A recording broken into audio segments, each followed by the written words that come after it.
A agenda ESG ela tem avançado muito. Por exemplo, recentemente uma discussão muito forte, né, de alguns fundos passarem por algumas questões até de justiça com relação a serem fundos que estão praticando greenwashing.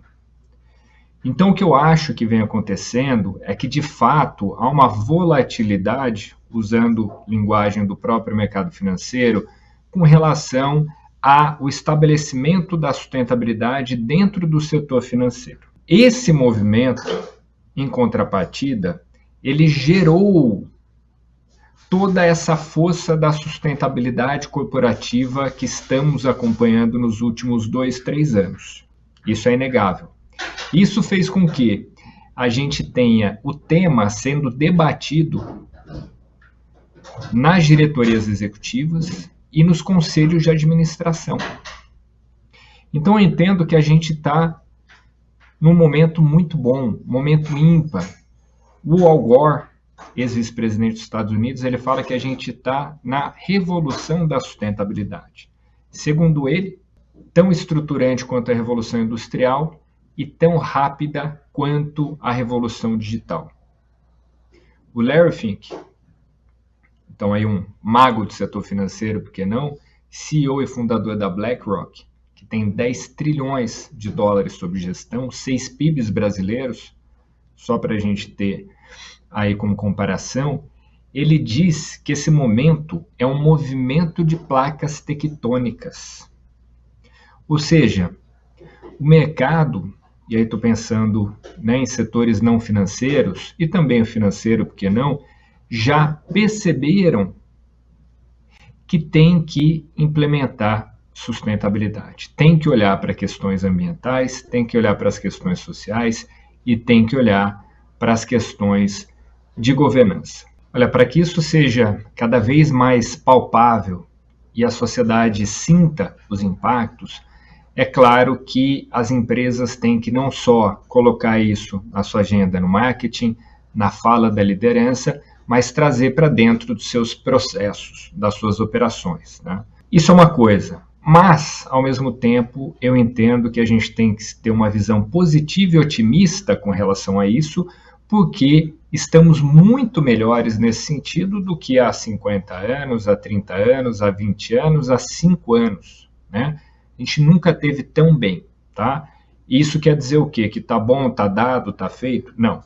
A gente tem muito a avançar e para muitos dos temas, como, por exemplo, mudança do clima, gênero, questão étnico-racial, a gente tem que aumentar muito a velocidade. Mas eu entendo que a gente conseguiu trazer para a direção correta nesses últimos anos. Isso é uma coisa que a gente tem que ter em mente. Isso nos dá uma certa, não tranquilidade, mas nos dá uma certeza de que a gente está no caminho certo. Por exemplo, discute-se muito se essa agenda vai arrefecer, né? E a gente tem bons motivos para se preocupar. Temos aí vários choques na economia mundial, né? Uma série de choques como poucas vezes visto na história. Então, por exemplo, agora, guerra na Ucrânia, a pandemia, com isso a gente teve disrupção de suprimentos em vários lugares, a gente tem ainda, na verdade, uma crise na logística global por conta de containers. Então, ou seja, uma série de choques, né? Claro, choque relacionado a combustível, choque relacionado a alimentos, enfim, uma série de choques que a gente sempre se pergunta, será que a gente vai voltar? Será que a gente vai abandonar as questões ambientais, sociais e de governança? Porque, afinal, por exemplo, a gente vê nessa discussão, pensando em segurança energética, muito por conta da guerra da Ucrânia, a Alemanha, por exemplo, retoma, então, algumas usinas a carvão. Então, é claro, é muito fácil a gente ficar pessimista nessa hora e pensar que haverá um arrefecimento dessa agenda. Mas eu não concordo. Eu entendo que, sim, algumas ações emergenciais serão tomadas, só que, ao mesmo tempo, a Alemanha ela trouxe ali, está trazendo carvão para garantir energia para esse inverno, próximo inverno, mas, ao mesmo tempo, está acelerando de maneira histórica o investimento em energia renovável. Então não é que a gente está abandonando a agenda. A gente está sim tomando algumas ações de maneira emergencial, mas acelerando a transição para uma economia mais limpa, mais justa e mais íntegra. Com relação a como a gente pode deixar mais palpável esse impacto que as empresas, segundo a população, devem ter na sociedade, e eu digo segundo a população, sempre menciono uma pesquisa que é o Barômetro da Confiança, na qual 36 países são escutados. Em todos eles, o setor de maior confiança da sociedade, por incrível que pareça, não é o terceiro setor, não é o primeiro, mas é o segundo, são as empresas. E a figura de maior confiança das pessoas é o CEO, a CEO da empresa onde aquela pessoa trabalha. Então, olha a relação que a gente tem de confiança para com as empresas. E é claro que confiança vem carregado de expectativa. A confiança, quando eu falo em confiança, eu projeto o futuro. Né? A reputação é a foto do hoje. A confiança é minha projeção no futuro com relação à expectativa que eu tenho àquela empresa. E a expectativa, para mais de 80% das pessoas, uma média global é assim no Brasil e outros países também, que então 80% das pessoas esperam que as lideranças empresariais venham à frente falar de temas da sociedade, ambientais, sociais, de governança, e para essa mesma quantidade de pessoas é necessário que as empresas atuem para avançarmos nessa agenda ambiental, social e de governança. Então está muito claro. E quem são essas pessoas? Essas pessoas são funcionários das empresas, colaboradores das empresas, são investidores, são consumidores, são os próprios líderes das empresas, né? Então todos os stakeholders estão ali nesse universo dessa pesquisa. Então a gente tem que mostrar cada vez mais como empresa que estamos promovendo impacto efetivo. E isso a gente precisa então fazer de qual forma? Um diagnóstico interno, entender como estamos em determinado tema. Por exemplo, usemos aqui o exemplo de gênero, né? Quantas mulheres eu tenho na minha empresa? Quantas mulheres eu tenho no total da empresa? Quantas mulheres eu tenho em nível gerencial? Quantas mulheres na diretoria? Quantas mulheres no conselho de administração? Como eu faço meus processos? Como eu garanto a ascensão das mulheres na jornada na minha empresa? Então, tenho que ter um diagnóstico claro. Tenho também uma cobrança da sociedade. Eu tenho também que estabelecer compromissos públicos, né, atrelado a metas internas, obviamente. Então, por exemplo, o programa que a gente tem dentro do Pacto Global, que é Elas Lideram, e as empresas, então, estabelecem 30% de mulheres em cargos de alta liderança acima de diretoria até 2025 e 50% até 2030. E aí, nesse sentido, nós montamos, então, a Ambição 2030. E o que vem a ser? São 7 movimentos em temas atrelados a gênero, a questão étnico-racial, água, integridade e corrupção, também a questão de clima. Então, nesses movimentos, e sem dúvida, não posso esquecer a questão de salário digno também, né? E para cada um desses movimentos, nós estabelecemos com as empresas compromissos públicos para a gente atingir até 2030. Então, por exemplo, fizemos os cálculos ali com especialistas e para que a gente tenha um mercado equânime, foi entendido então que precisamos ter 11 mil mulheres em cargos de alta liderança até 2030. Hoje a gente tem 16%, a gente tem que chegar a 50%, né? Atingir o equilíbrio. Então esse é um dos movimentos, essa é uma das metas. E assim como, por exemplo, para clima, queremos então reduzir, melhor dizendo, 2 gigatoneladas de dióxido de carbono equivalente até 2030. é bastante agressivo, é bastante ambicioso, como a gente tem que ser. E como a sociedade está demandando de nós, líderes empresariais e das empresas, né? Então, essa é a agenda. Nós temos hoje por volta de 150 empresas que já estão engajadas em algum movimento, né? Um outro movimento que eu acabei não mencionando, que é super importante nesse momento, principalmente, é o movimento Mente em Foco.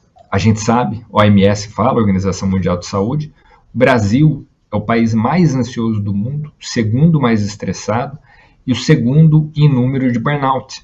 E as empresas não estão olhando adequadamente saúde mental. Então, esse é um outro movimento. Nós queremos, então, atingir 10 milhões de trabalhadores e trabalhadoras com esse programa. Então, 10 milhões de pessoas que tenham ou estejam sob programas estruturantes de saúde mental. Nessa jornada, a gente tem muitos e muitos parceiros. Nesse caso, por exemplo, temos a Impress e temos também a Sociedade Brasileira de Psicologia, até para qualificar esses programas, né? Então, a agenda é isso. A agenda é uma agenda, por que não? Uma agenda para o país. Agenda nos temas que a gente tem que trabalhar, que a gente tem que atingir, para que a gente tenha uma sociedade regenerativa, no ponto de vista ambiental, socialmente justa, equânime e também íntegra, sem dúvida nenhuma. Sem dúvida, a governança tem um papel essencial nessa discussão, né? E, de novo, não querendo ser um otimista tóxico aqui, termo que eu aprendi há pouco tempo, né? Mas, de novo, a gente está avançando muito nessa área. Então, imagina, o Instituto Brasileiro de Governança Corporativa, o nosso IBGC, ele, sabe, há alguns anos não falava de maneira estruturada em sustentabilidade e ESG. Hoje fala, né? Hoje revisitou os seus processos, seus manifestos, para integrar de maneira efetiva essas questões, né? Eu mesmo, trazendo um testemunho aqui, eu, inclusive, né, já dei aula em alguns cursos de ESG do IBGC, e aí o que acontece? Eu fui fazer o curso, então, de conselheiro de administração, né? E não sabia o que eu ia encontrar ali, não tinha tanta clareza. E, gente, é impressionante, assim, porque assim, não é simplesmente ter uma disciplina chamada ESG. ESG está embebido em todas as disciplinas. E por quê? Por uma questão bastante básica. O conselho, é lógico que ele olha os interesses da empresa hoje, mas ele olha principalmente de maneira estratégica. Ele tem um olhar, deve ter, um olhar de médio prazo e longo prazo. O conselho está muito responsável por isso, né? E quando a gente fala de médio prazo e longo prazo, é impossível a gente dissociar da agenda de sustentabilidade, da agenda ESG. O mundo que a gente vai encontrar no futuro é um mundo que vai ter como exigência cada vez maior a questão ESG. A gente vê o número de regulação aumentando fortemente nesse sentido, nas questões ambientais, sociais e de governança, né? Ou seja, isso está travado, não é só uma questão de autorregulação do mercado, mas inclusive de regulação. A gente vê todos os movimentos, né? União Europeia, Estados Unidos, ou até mesmo o Brasil, Banco Central se movimentando muito fortemente também, né? Então, isso para dizer que tem um movimento muito forte acontecendo na governança corporativa. Como eu disse anteriormente, esse tema ele chegou finalmente e definitivamente na agenda do Conselho de Administração.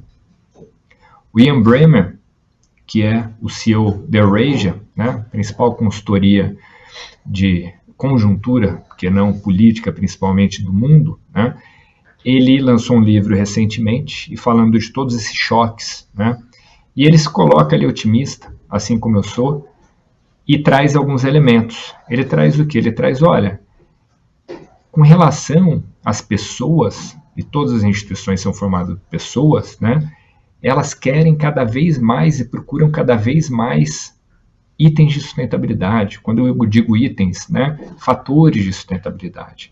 Então, que é um mundo de baixo carbono, que é um mundo que seja justo, que é um mundo que seja íntegro.